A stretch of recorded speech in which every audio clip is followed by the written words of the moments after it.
Sydney Australian Foreign Minister Marise Payne has cautioned China against attempts at economic coercion as Australia pushes for an investigation into the coronavirus pandemic that China opposes. Chinese ambassador to Australia, Cheng Jingye, said in a newspaper interview on Monday the Chinese public could avoid Australian products in universities. Australia last week called for all members of the World Health Organization (WHO) to support an independent review into the origins and spread of the coronavirus, and is lobbying world leaders.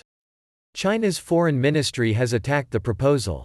Maybe the ordinary people will say in LSQUO, why should we drink Australian wine? Eat Australian beef? Cheng said in the interview published on the front page of the Australian Financial Review.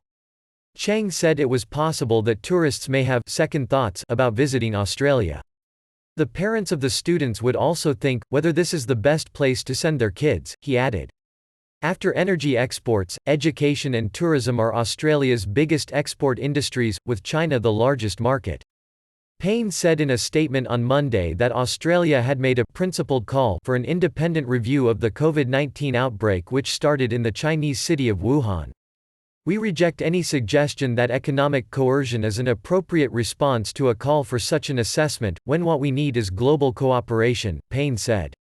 China is the largest export market for Australian wine and beef. During strained diplomatic relations with China in 2018, Australian wine faced import delays in China and some Australian beef exports were also previously suspended for a period. The Chinese embassy in Australia has previously warned Chinese students about what it said were safety risks in travelling to Australia. Payne said an honest assessment of the pandemic would seek to strengthen the WHO's role. Chinese Foreign Ministry spokesman Zheng Shuang dismissed calls for an investigation during a daily briefing in Beijing, though not commenting specifically about Australia. China is the first country to report a COVID case, but it doesn't mean the virus originated in China, he told reporters.